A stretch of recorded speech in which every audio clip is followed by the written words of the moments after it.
Kinshasa na biso réalité ya banaki réalité ya banakino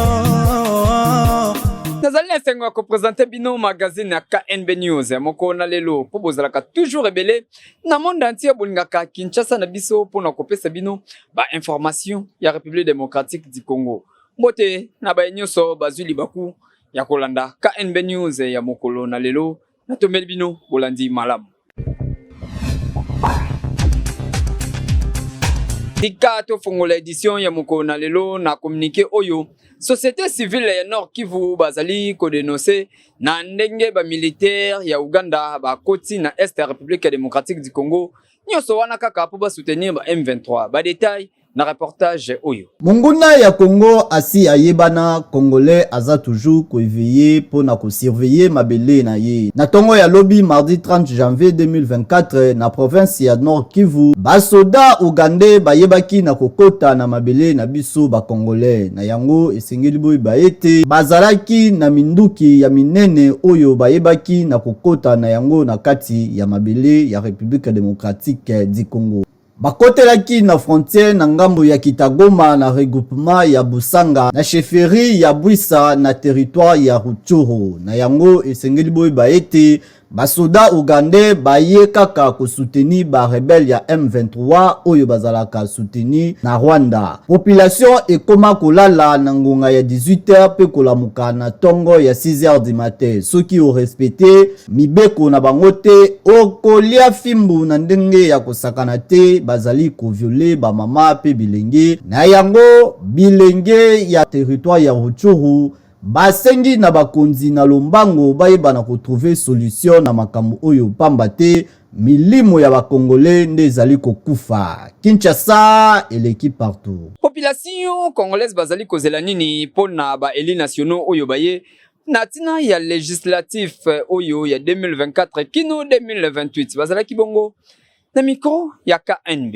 Awa musala ebandi deja pona ba député nationaux ba oyo bazali ba éli ya peuple bango ba koti kuna deja na Assemblée nationale session extraordinaire et salemaki déjà Kobanda le 29 janvier 2024 première session et salemaki avec impact na idéologie kasi population ya Kinshasa ba beleli et pa ya KNB ba lobiete et sengeli ba nouveau éli oyo bazali ko compter plus na bango ba travailler na intérêt ya peuple kasi ezalate pona ba intérêt na bango moko personnel o kotika kabuye olali na yo pongi ozali kozela na fin du mois po zwambongo okende ko sala ngo bakamuna yo kasi population bazali kosenga mingi justice ezala malamu kolandela oyo nyonso akoyiba mbongo ya leta justice elandela ye social boy bana kotala yango po population bazali na posa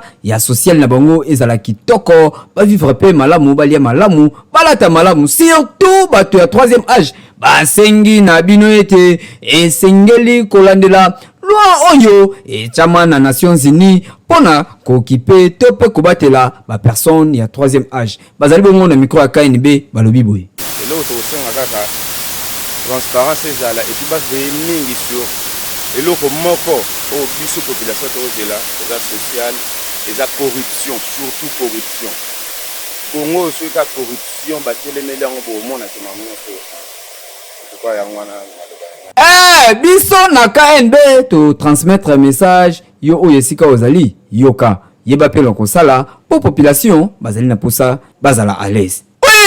Éducateur spécialisé Augustin Aimba depuis Suisse a réagi. Natina Yabatou bazali kowe la poste pour bazali ko chef de l'état mal à l'aise. Augustin Aimba éducateur spécialisé ayekoli na mikili ya poto expérimenté na Suisse moi na ya République démocratique du Congo oyo actualité ya RDC ezali ko concerné au plus haut point pambate azali ko faire partie na diaspora oyo ya crème de crème oh ya mayele oh ba pesa mayele na RDC pour bonga à revenir sur ma sujet actualité, c'est-à-dire ndenge plus de 70% de la population va pesa confiance na tata mokonzi R Ezaï à reconstruction confiance wana selon Augustin Ayimba esengeli papa mokonzi akipende makambo ya social ba défi ya guerre ezali ba défi mususu ezali kasi eloko ekamwisi Augustin Ayimba batu oyo bazali assoiffé à pouvoir balingi babanda ko exercer pression et pas ya mokonzi mboka. Voilà en plein hiver en Suisse, Augustin Ayimba. Là où ça va être intervention dans la télé parce que tout ça quand même un peu surpris. Après l'élection au Congo, le peuple a voté qui fatigue, le peuple a voté qui parce que le peuple a usé la terrain social. Baisse des chômage des jeunes, résurrection à la fondation Maman c'est ce que nous avons fait couture, peinture, babisala maboko, bana basi pas la place à libota botati et puis Congo est à 100% terre arabe, il n'y a que 10% qui est utilisé. Comment on peut faire ça? Et puis, comme on a un président, on a Kagame, chaque fois qu'on a ces discours dans le Canaé, et c'est là qu'on s'arrête. Mais curieusement, le cas social est bimant. Le planning, il y a l'état de sa côté social, la plateforme à ce qui est fini. Les politiques prennent les devants sur le social. Non, on n'est pas d'accord. On n'est pas d'accord. Oui, vraiment que le social. Fatia marqué 5 ans où la victoire sociale, tout le monde, chômage qui à la jeune, tout le monde, fuite à la jeune à l'étranger diminué, tout le monde, bilan comme il a Congo pour sa canalité, le ministre de l'Agriculture à sa compétence, tout ça social na Congo, mais tout le monde a quand même une nouvelle fracassante, une nouvelle plateforme politique, un positionnement politique, on se projette dans l'avenir alors que le peuple vous a voté pour les sociales. Baisse ya Kikuluna, baisse ya natalité explosive, ya jeune par ignorance, ya manque de pilule, encadrement des soutiens, il faut que ça, la fondation des hommes. Et puis, dans l'Est, on a makambo de il faut ici là. Il y a des Ouganda, Rwanda. Comme ça, sur le rôle à la place terrain, il faut que ça s'arrête. Le peuple vous attend sur ce terrain-là. Pas de positionnement politique, pas d'ambition politique. Il faut que vous ayez des pour préparer l'élection alors que le peuple attend sur le terrain social. Alors, tu vas tirer ce parti, sonner d'alarme. 5 ans pour marquer l'histoire ou pas. Il est temps maintenant de recadrer. Nous avons dit que nous avons la sociale. Le peuple attend après 5 ans que au Congo, tout le monde pense. Interrompre les bilanga partout. Massango, Madesu, Muba, pêche, mi-saison, Zalaka. Le peuple vous attend sur ces terrains-là, pas sur les terrains des politiciens. Ils sont déjà assez déçus. Alors, le peuple a voté massivement, presque 80%. Par exemple, c'est l'action sur les sociales. Pas ma nouvelle fracassante, ma parti politique à Sika, mais sur les sociales. Baisse le chômage des jeunes. Il y a partout dans le Congo parce qu'il fait à Kanda partout. Et puis, makambo espèce là, Ouganda, Rwanda, wana comme encore. Comment que ba inchi yabo mais biso tout commander ba ko. Ici là. Les peuples de ce terrain là, il y a une intervention à éducateur spécialisé au ministère de la Suisse. Maintenant, ça mon intervention à chaîne télévision. Merci beaucoup. God bless RTC Congo. Merci. Batu ya boyende Congo ezali na bango bosenga papa mokonzi ekolo. Mwana mboka Augustin Ayimba abetaka sonnette d'alarme matin, midi, soir pour l'éducation. Il y a des jeunes pour encadrer bakuluna, pour kosala ba centre ya solo awa na République démocratique du Congo pour tete se développer kitoko. Ezali makambo ayekoli na balabala to na kotala batute kasi ezali expérience oyo asali ya plus de 30 ans na mikili ya poto. N'importe quel poto kasi na Suisse, mayele wana alingi acha yango na République démocratique du Congo. Papa Augustin Ayimba kolemba te mokonzi mboka azali kotala toyebi ki akosala. Oui. Beltesco na souci na ya ko aider santé ya peuple congolais azali toujours ko offrir ba produit na kitoko pour na santé ya ba congolais nyoso ezala kitoko.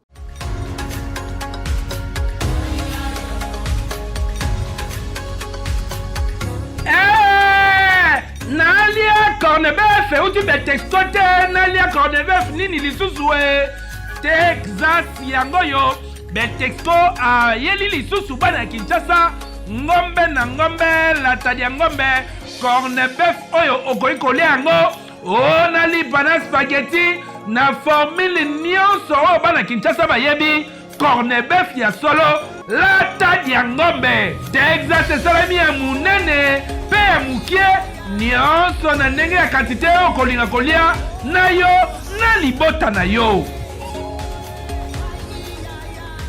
Betesco a cette opportunité malamu ya kosala choix ya kolia ngombe batia na linzanza babengi lata ya ngombe. Lata ya ngombe ezali ngombe na ngombe ye Texas corned-beef oyo babengi halal ezali ngombe kitoko batia na boîte nyonso ezali ba corned-beef Texas nga na benga yango lata ya ngombe ngombe na ngombe euta Brésil.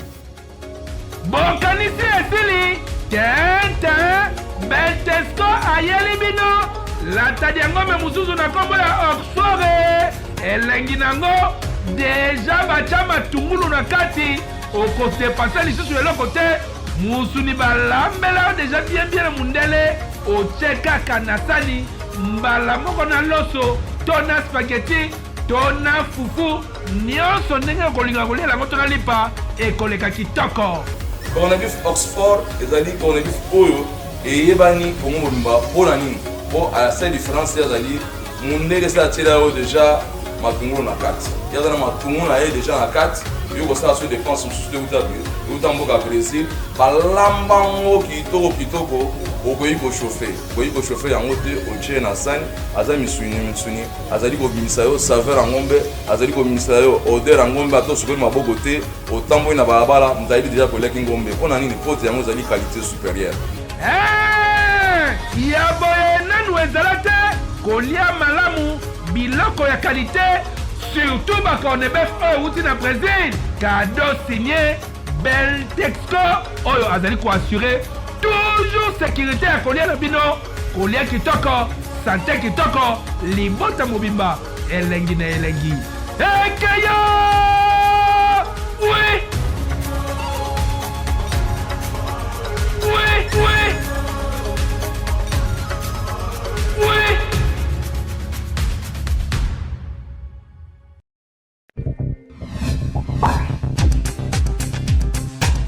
Bete na Kinshasa awa kuluna nyonso bakokanga ye bakoleka na justice militaire pona ye azali kosala ba crime oyo ezali kitoko te. Général Kilimbalimba nde alobi yango ko banda lelo papa mama yeba ete oyo azalaka na mwana ya kuluna ayebaka na ete ko banda lelo Général Blaise Kilimbalimba oyo a okipaka sécurité ya ville ya Kinshasa alaki bakuluna nyonso tu oyo bakokanga ye asali des autres yebaka ete akokende na ye kosamba na justice militaire po bazali kotraite ye lokola criminel.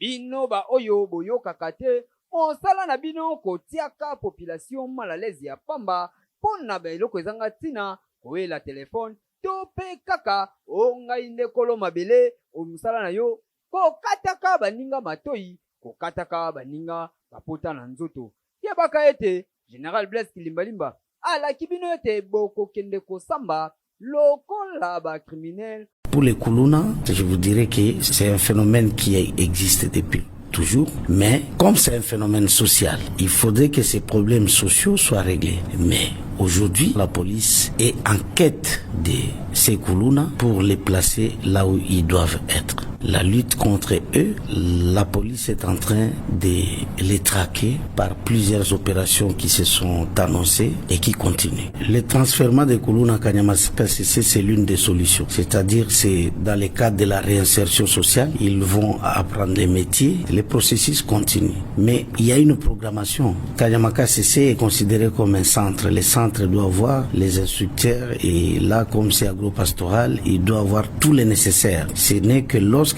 tous ces nécessaires sont réunis qu'on prend l'autre lot pour l'envoyer à Kanyamaka CC. Mais en attendant, tout Kuluna qui va se faire appréhender, il est en train de subir la rigueur de la loi. Parce qu'il ne faut pas parler de Kuluna comme si on parlait de quelque chose de léger.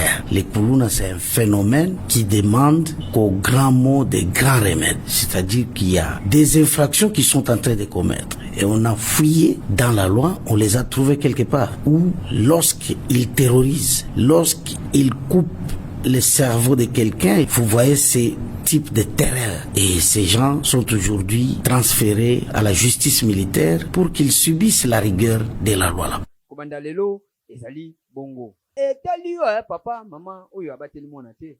Kebaka obanda kino tala mwana yo. Surtout mingi na prison ya Ndolo kuna nde oyeba. Oui. Cimetière ya Gombe bateki yango epa ya Chantini Ngobila Mbaka population azali kolela.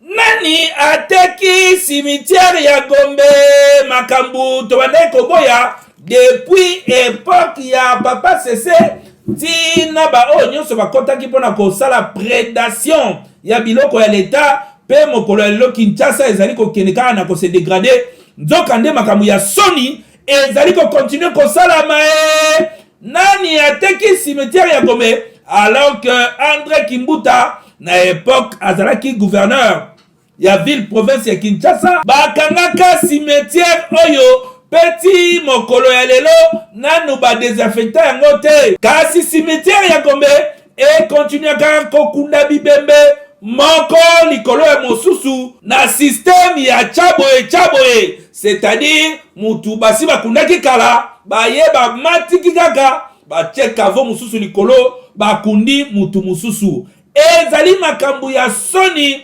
bayebisi biso te autorisation bazwaka na hôtel de ville pe ba oyo basalaka awa na cimetière bazali na eloko ya kosala te bokanisi esili tete Ngobila ayoki bongo asepeli te libanda ya cimetière esika parking ezalaka Ngobila atekeli yango ba greke makambu ya soni kokamwa esika oyo boyebi yango balamu na tangu ya matanga ya Etienne Tshisekedi balingaka bakunda ye awa kasi Ngobila atekeli yango ba grek ezali libanda ya cimetière kasi batekeli bango po bayaka kokunda batu na bango Kinshasa yango toyaki yango yo Kinshasa yango tolelaka butu moi ebonga tala makambu tozali kokutana nango pasi pe mawa liboso ya cimetière bateki bakonzi oyo tokanisaki le peuple d'abord ekosala eloko nzokande esali eloko te réseau ya batu ya mafia batondi na Kinshasa awa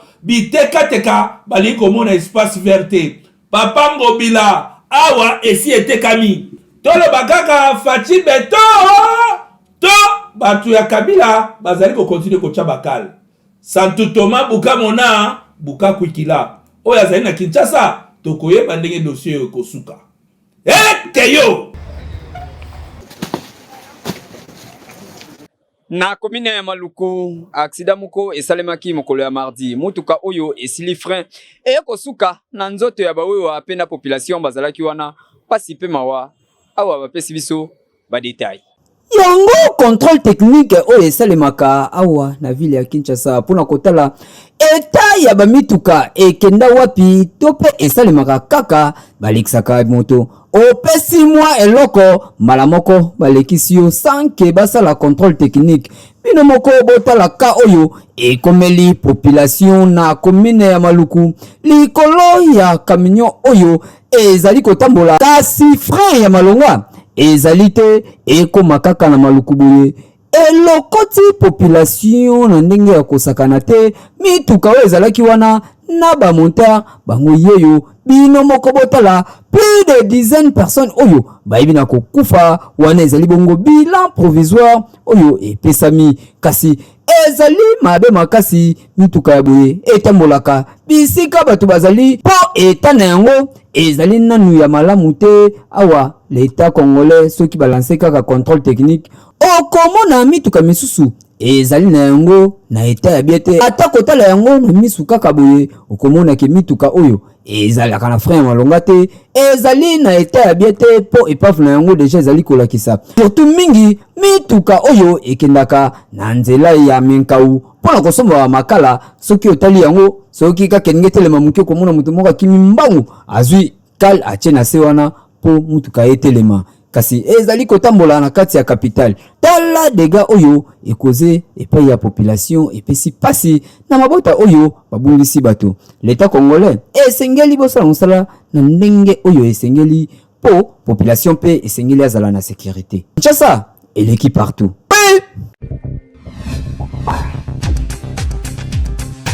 Merata on KNB TikTok ya moko na lelo ingénieur Berveli apesi biso yangoyo tolanda.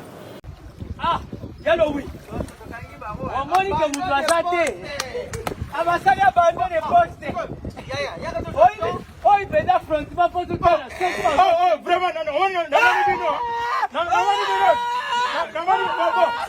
Vous faites quoi là? Vous faites quoi là? Oh, sali abandon de poste. Pourquoi? Abandon de poste. On a travaillé boutou tira côté. Abandon de poste. Biso tozananu. Toye ko surveiller bino soki bo surveiller bien. Oh, mais venez que bo suka kuna. Boko ya katebo e ko to bungani awa. So e lo ke bungani awa. To lo banini. Hein, vraiment. Ya ona moni que papa, la temps. Dala, papa, tozananu. Les Égyptiens que vous voyez aujourd'hui, vous ne les plus jamais. Vous saluez tout vos piratés Égypte. Vos piratés Égypte, tout le monde a Égypte.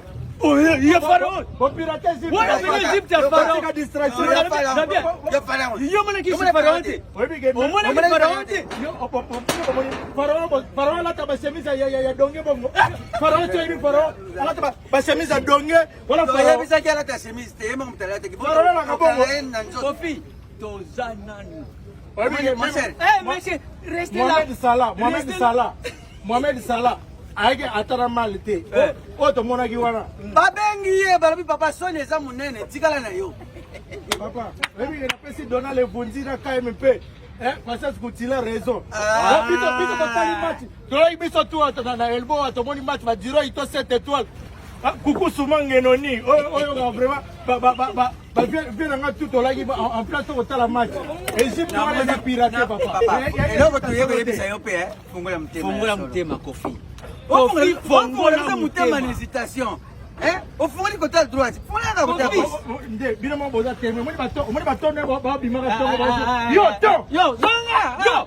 Yo, on va tout test difficile pour l'année. Bino bazo kaise. Biso tozo kaise ni ba usala musalate. Vilo zonga wana. Bino ba facilité biso tester. Kofi. Ouais, biso to rien le musala. Moi ça moi zali ebo sala tout bozonga rapide to suivre. Kofi. Tozananu. Kofi. Continue sur le frère. Nous on est là. Comment l'équipe est Guinée pas la joueur hein pas la tension Guinée nani Guinée Bissau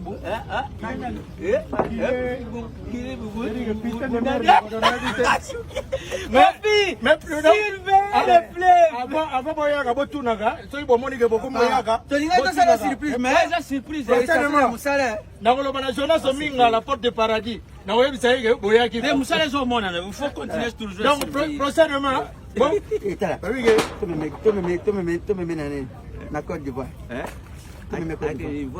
bon là c'est des boutiques le vie comme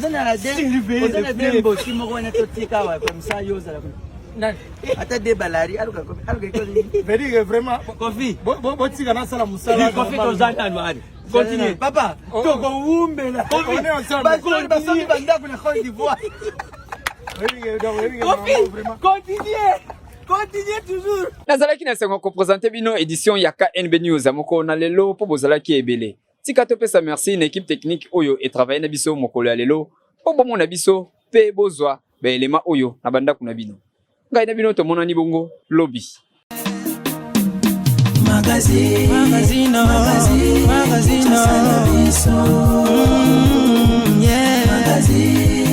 Magazine Kinshasa na biso. Réalité ya bana kino.